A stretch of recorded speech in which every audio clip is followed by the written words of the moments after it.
sebagai refleksi, nanti kita kan akan ada tanya jawab. Ini secara personal bagi Bapak, Ibu, dan Saudara, di mana atau dalam kondisi apa ego Anda tertantang menjadi naik, besar. Ya, di rumah mungkin relasi kita ketika kita dikritik, diprotes, dikata-katain, kita selalu mau bales. Betul?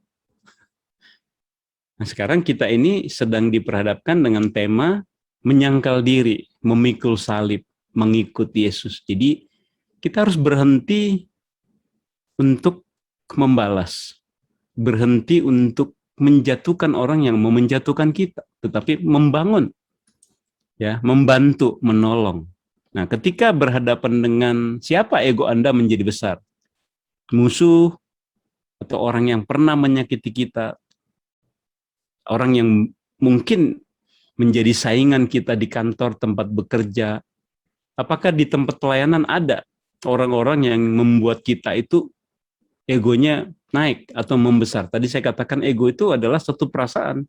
Kita ini penting atau paling penting, paling pintar dan sebagainya. Nah, sekarang bagaimana menyikapi keadaan-keadaan itu sebagai pengikut Kristus?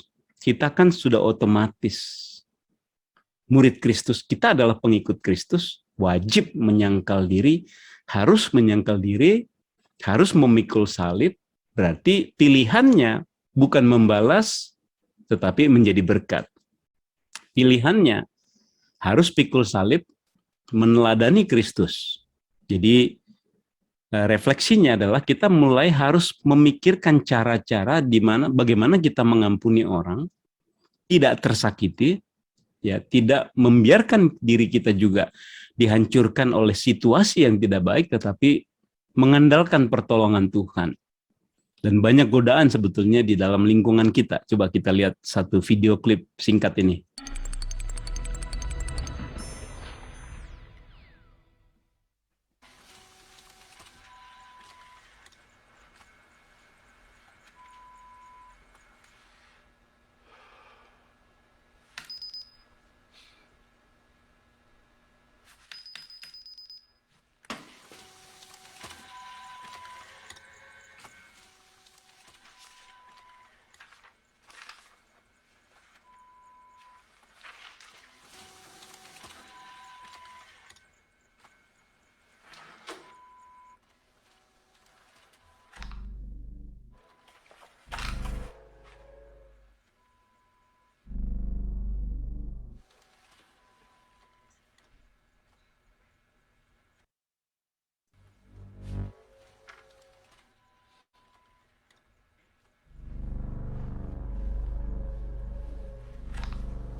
Oke. Sekarang kesimpulan daripada tema kita adalah bahwa melepaskan ego itu adalah sebuah panggilan dan perintah Allah sebagai sarana atau hal mengenai meneladani Kristus. Ya, Kristus Allah Sang Firman menjadi manusia, ada istilah kenosis atau dia tidak mempertahankan keilahiannya yang kekal, yang tidak terbatas, mau menjadi manusia yang terbatas, rela menderita bahkan sampai mati di kayu salib. Jadi tidak mempertahankan ego kita atau hal-hal yang mungkin kita anggap penting, berharga bagi kita untuk dipertahankan, tetapi demi kebaikan orang lain, demi pertumbuhan iman kita, jangan pertahankan, tetapi kita mampu melepaskannya dan mampu mempraktekkan apa yang diperintahkan oleh Tuhan Yesus, yaitu menyangkal diri, dalam arti tadi old self, diri yang lama atau keberdosaan kita. Dan segala keinginan-keinginan daging itu harus kita lepaskan. Ya, jangan dipertahankan, jangan diandalkan, terutama ini dalam kaitan, baik di dalam kaitan komunitas atau dalam kehidupan kita pribadi, dalam kehidupan keluarga, bekerja, pelayanan, kita praktekkan semua itu. Dan hidup sesuai dengan kehendak Allah. Sebab tarik-menarik antara keinginan kita atau kehendak Allah yang mau dijadikan atau digolkan. Tentu kita harus belajar. Ya, dengan istilah setiap hari, kita harus setia. Setiap hari mempraktekkan Lukas 9 ayat 23 ini. Yaitu menjadi pengikut Yesus itu sudah pasti. Itu anugerah Tuhan.